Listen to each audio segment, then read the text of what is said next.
Hi, Resurrection family. Today in my e-note, I shared that Levon and I are seriously considering my running this year as an independent candidate for the United States Senate from the state of Kansas. If you didn't see or read my email, and you're seeing this video on the church's website, you can read the email there and the FAQ from our staff parish committee. Now, I wanted to be able to look you in the eyes to tell you this.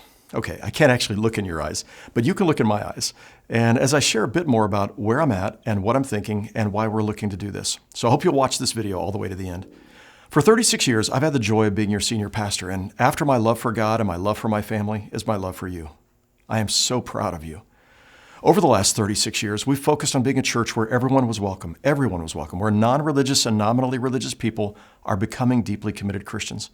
Over 20,000 people have become followers of Jesus or returned to faith during that time, and that is so exciting to me.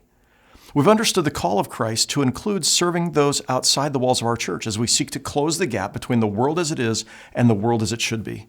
You've given hundreds of thousands of hours and tens of millions of dollars to close the gap, addressing poverty, injustice, practicing kindness, caring for other people. You've spent 2 decades partnering with public schools to help them meet the needs of thousands of children and their families. Through the bookmobile, the mobile food pantry, the mobile dental clinic, you've brought hope and joy and sustenance to tens of thousands of people. You didn't stop in Kansas City, though. You've been relentless in serving people in extreme poverty in other parts of the world. Churches, schools, medical clinics, agricultural projects exist because of you. And 216 villages in Malawi and South Central Africa have clean drinking water because of what you've done, and there are far more on the way. You've lived the point of Jesus' words in the parable of the sheep and the goats, the parable of the rich man and Lazarus, the parable of the Good Samaritan. You've fed the hungry, clothed the naked, visited the sick and in prison. You've welcomed the immigrants. The world has been changed because of you, and I am so proud to have been your pastor these 36 years. You did all of that as a congregation of Republicans, Democrats, and Independents. You've demonstrated that we can differ in our politics or our views, but value one another and work together to accomplish important things. You've shown that it's really true that we are better together. And as our society has become increasingly politically polarized, you've planted signs in your yards, worn T-shirts, and demonstrated love and humility towards other people who are on the other side of the political aisle. You've called people to love their neighbors or to do unto others or to be just, kind, and humble. Over the years, I've been encouraged many times by what you've done, but I've also got to say, I've been encouraged many times by Republicans, Democrats, and Independents in Kansas City and in the Kansas City area to consider running for office. Now, I have to tell you that the first time I heard this was 16 years ago. And I said, no, my job is to lead the church, and then hopefully people will be raised up to be, in political leadership. But over the last couple of years, those voices have been stronger, and there has been a persistent nudge in my heart that maybe this is what I should do. Every week it seemed there was another news story in the last year where I would find myself shaking my head and thinking, we have to do better. 6 weeks ago, 2 people on the same morning, unrelated, reached out to me and said, I hope you're considering running for Senate.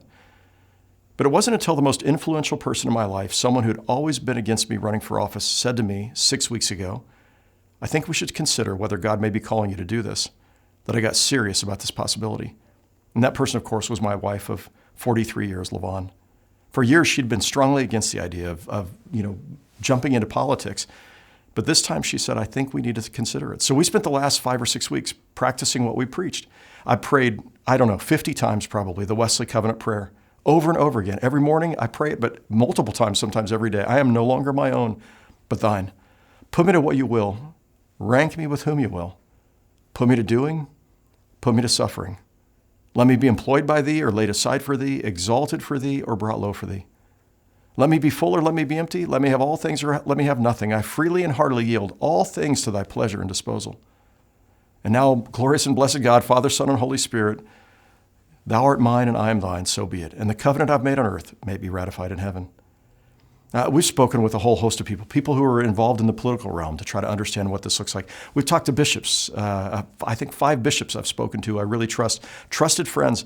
I've spoken with people who I knew would say, you shouldn't do this.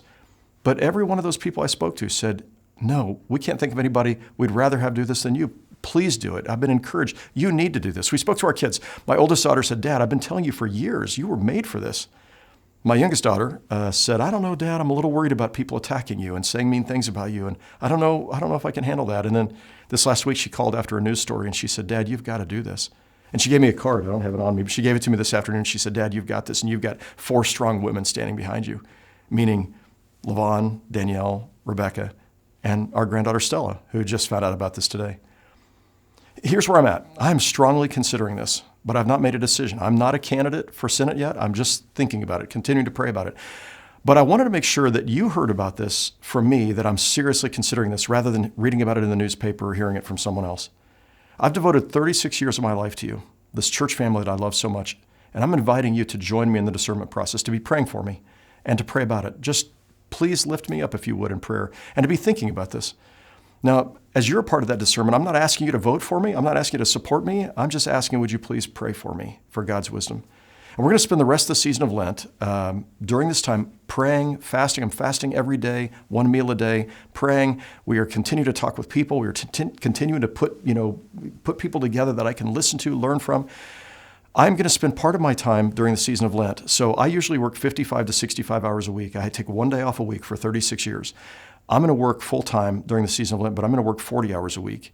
And I'm going to take 15 to 20 hours a week outside of those 40 that I'm giving to you and preaching and all that, to go out, and I'm going to drive across Kansas. I'll take a day and drive here and visit maybe 5 or 10 communities, and I'm going to listen. I'm going to sit in cafes listening to farmers. I'm going to be listening to people who work in factories. I'm going to be trying to listen and ask them, tell me, what are your hopes and dreams for our country?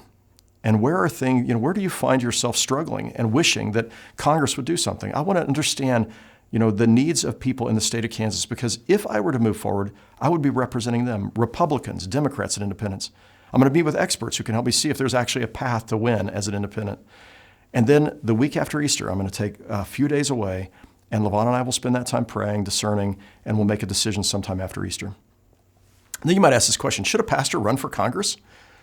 Well, the founders of our nation actually thought so. They elected 6 pastors to the first Congress, including the Speaker of the House, who was a Lutheran pastor. There have been a number of pastors who've been elected since, including today. I think there's a senator who's a youth pastor and a senior pastor of a church in Georgia who is sitting in the Senate today. He still preaches 30 Sundays a year at Ebenezer Baptist Church. Now, perhaps you might ask, don't you need to have political experience? Well, that's what I thought too. But then I looked it up and I found that there are many people who were elected to the Senate, and that was their first foray into politics. So I'm asking this question, as a pastor who's really done all of these things at Resurrection, leading you, guiding you, learning from you. Maybe 36 years of that gives me some experience and some insights that might help me to be able to make a difference in the Senate. That's the question I'm asking. That's what I'm trying to discern. Some have said, why run as an independent? And I've been told that if you ran as a Republican or a Democrat, you'd have, the party apparatus and you'd have more financial support. But here's the thing, and I've tried to say this over the years, there are things I value about both parties. Every election, I vote for Republicans and Democrats. I believe running as an independent would allow me to build bridges, to seek to build coalitions of Republicans, Democrats, and independents. It would allow me to say, I want to represent all of Kansas, not just one segment of one party. I want to represent all of Kansas. Now, you've heard me say many times when people ask me, are you liberal or conservative? My answer is always, yes, of course. And they say, well, no, which are you? And I'm like, no, those are both really good words. To be conservative means to conserve traditions and values. To be liberal means to be generous of spirit and open to reform.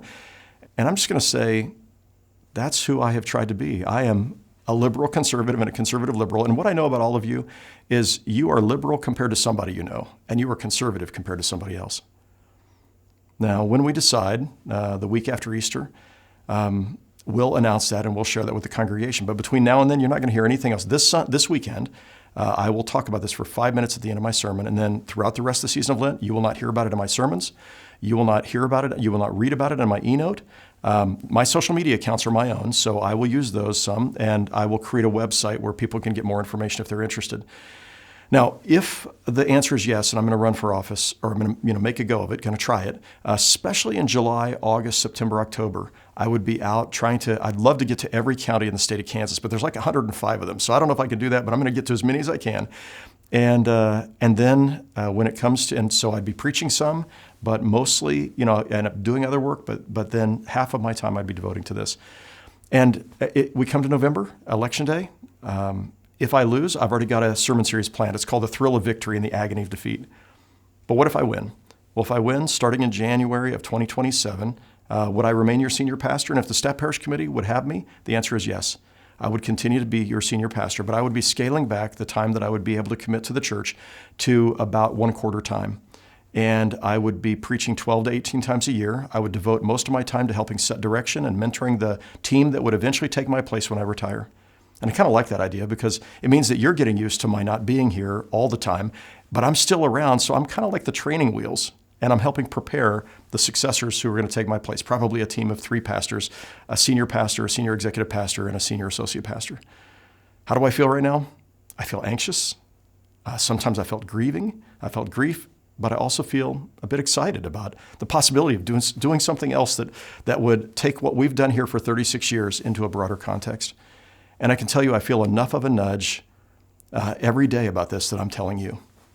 Now, again, I won't make a decision until April, but I'm feeling hopeful and excited when I think about the possibility of taking your spirit and what I've learned here to build bridges, to work across the aisle, to help people remember that we're better together, and to speak up for the vulnerable, to close the gap between the world and our country as it is and our country as it should be. So there you have it. I hope you'll pray with me and for me in this process. And I would pray that you would invite the Holy Spirit to just form and shape me and to help me see and understand God's will. And then finally, I would hope that you more than ever now would say, I'm proud of my church, whether you think I should do this or not, that I'm proud of my church and I'm committed to Church of the Resurrection and to being the church God has called us to be. I'm so proud of you and I'm so grateful for you. I love you and I thank you for allowing me to be your pastor.